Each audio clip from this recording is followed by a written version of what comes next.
Всеки от нас би могъл да предположи и няма да сбърка, ако го направи,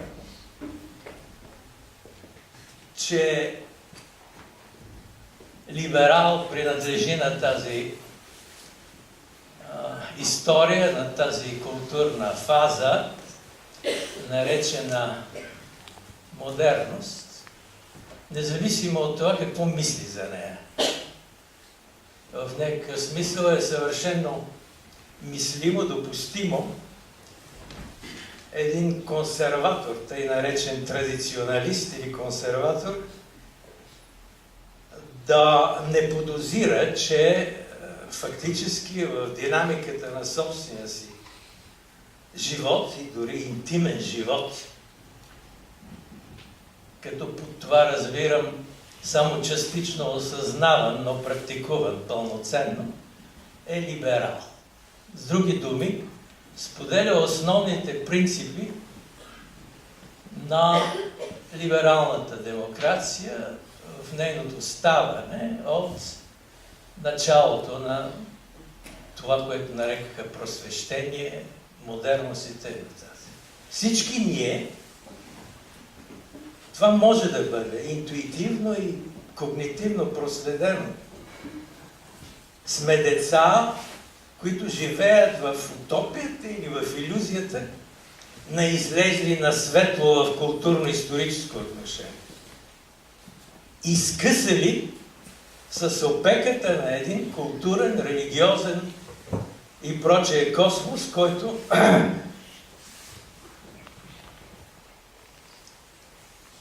е репресивен за човек. Във всеки случай, от началото на просвещението и от края на тази тъмна епоха е вододел на една много дълбока културна, мирогледна, духовна трансформация. Аз говоря това, защото то е важно. Много е трудно да бъде проблематизирано това дълбоко усещане за правота на освобождението. Това пълноценно и дълбоко преживяване на постигната или новопридобита автономия на човек. Свободата има много голям престиж екзистенциален и културен престиж, защото тя е отказ от подчинение на ирационален, хетерономен именно авторитет, наложен по силата на власт, културна, политическа и прочее власт, защото свободата е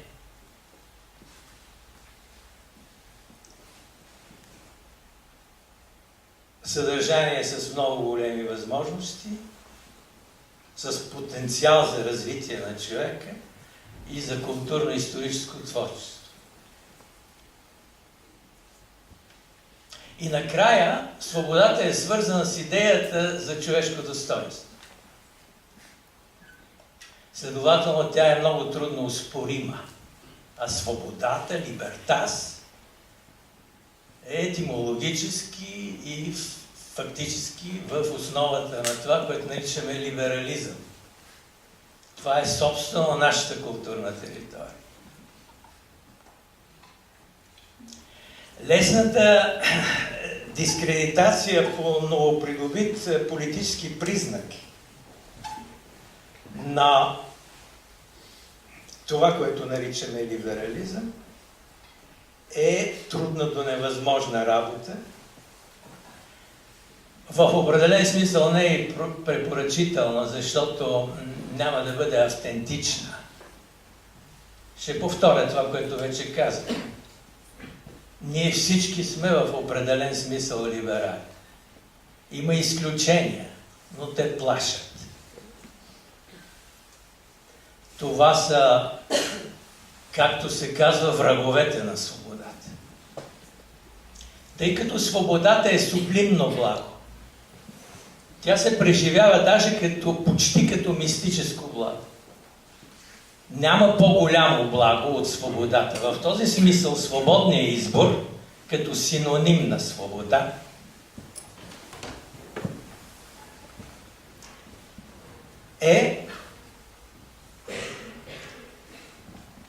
има решителен примат, има решително преобладаване над всяка съдържателна дискусия върху отделни предмети. Когато се размишлява върху евтаназия, върху аборт, върху асистирано самоубийство или някакъв тип икономически, политически или други решения, в последна сметка най-същественият въпрос е дали решението е взето свободно или не. И ако е взето свободно, е изпълнен, така да се каже, не само ритуала, не само задължението, но и дълбоката човешка повинност да вземеш суверенно свободно решение. Ако си направил това, съдържанието на решението е вторичен въпрос. Избрал си, което означава в последна сметка, че нашата безсъдържателна малко или повече свобода, защото няма априорен критерий за валидност това, което избира. Ние не разполагаме с обективен морален ред и с първи принципи на битието, които имат за нас регулативна сила. Ние избираме какво да мислим за живота, избираме какво да мислим за произхода на света и за смисъла и предназначението на нашия живот. Ако има нещо, което особено тревожи през годините, то е тъкмо тази луднала свобода, в някакъв смисъл свобода, която е загубила равновесие и която не може да, не знае какво собствено би трябвало да прави със себе си самата. Аз мисля, че са възможни анклави на еманципация от еманципаторския проект. Изтълкуван в този смисъл, за който говорих. В смисъла на къснолибералния ексцес. Апелирам към това, надявам се, ще бъде силно да кажа, умолявам, да не бъде разбран погрешно. Не агитирам към антилиберален регрес, към някаква форма на политическа утопия на завръщане по силов маниер, чрез някакво патологично титанично усилие за реставрация на невъзможното. Това не е възможно, според мен. Но е възможно друго. И аз съм твърдо убеден, че е възможно. То е коментар върху ситуацията и създаване на анклави на културна съпротива и на дебат. Защото залога е човешкото спасение. Изобщо може ли да се говори за нови форми на дисидентство в рамките на този либерален контекст? Кое е различието, когато либерализма предлага такъв голям набор от разнообразие, пък и свобода?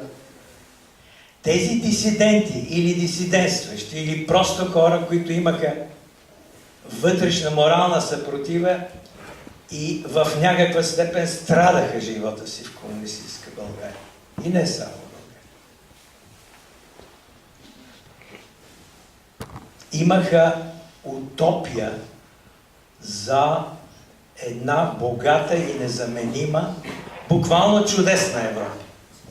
Европа на светите чудеса, както нарича Достоевски. Тази дестинация. Когато рухна Берлинската стена, стана ясно, че Запада е по-скоро склонен да сключи пакт за съвместно управление на териториите с посткомунистическата номенклатура. За вас лично през годините има ли моменти, в които вашето мислене за света е еволюирало или революционирало по едни или други фактори? Ще бъда откровен. Аз попаднах в политиката случайно и в някакъв смисъл безотговорно. Защото бях длъжен да си дам сметка за какво става дума. Но когато това се случи, на дневен ред беше, или по-точно казано, жива беше идеята за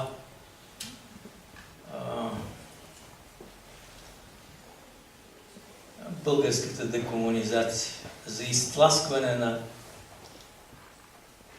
комунистическата номенклатура, за решаването на този въпрос, за ликвидирането на голямата двусмислица. Когато това попадането ми в тази политика стана факт, аз разбрах отвътре, че няма с кого да бъдат гонени тези.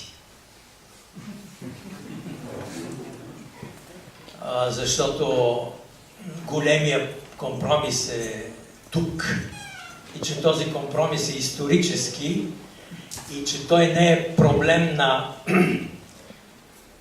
индивидуална зла воля на този или онзи лидер. По-нататък се развие едно много голямо нетърпение към българската либерална публичност, което гасна напоследък, защото между другото съм и обнадежден от присъствието на млади хора, които мислят консервативно с много повече и според мене може би наивен оптимизъм в консервативен стил. С други думи, правят опит да си припомнят традицията. Въпрос?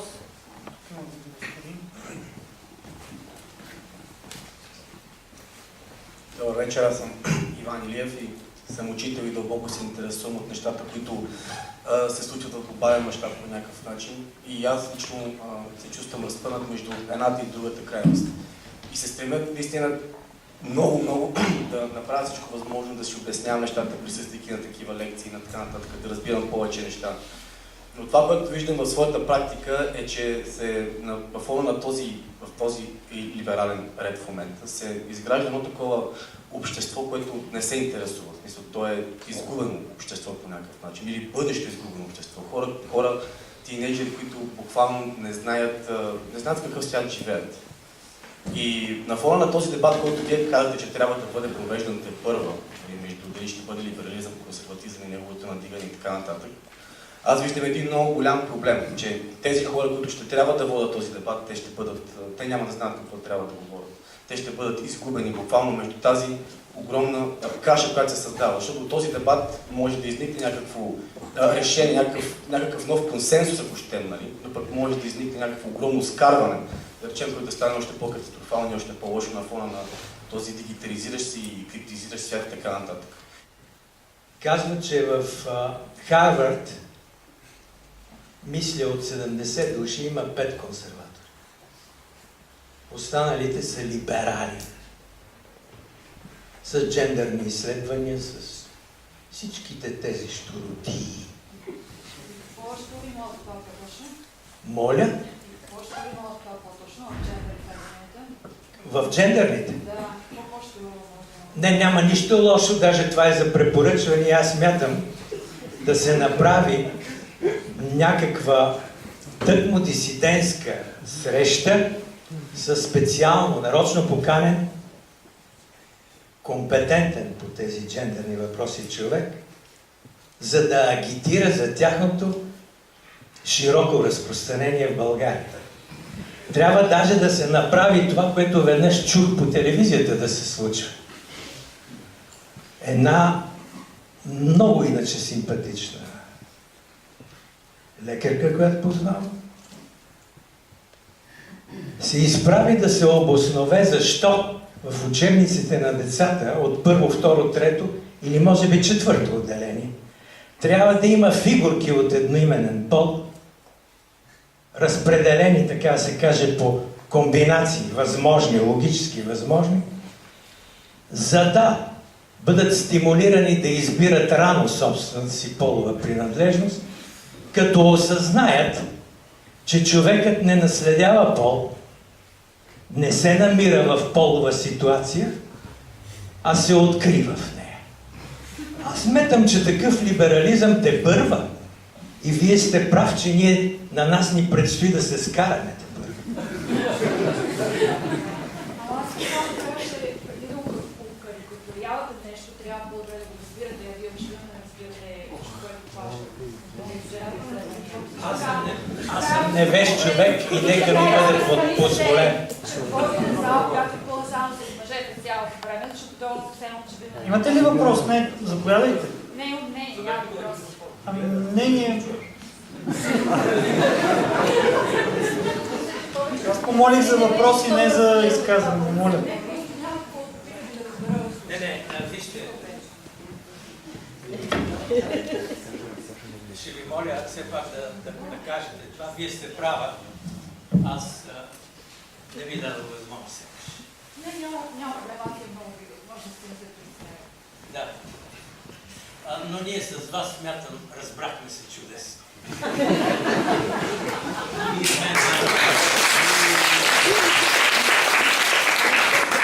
Изказване за джендър стади се свежда до примера, който дадохте. Да, разбрахте се чудесно. Ако и представата ви за Харвард от телевизията и примера на същото ниво... Простете ме, аз съм грешен човек и не разбирам всичко. Ще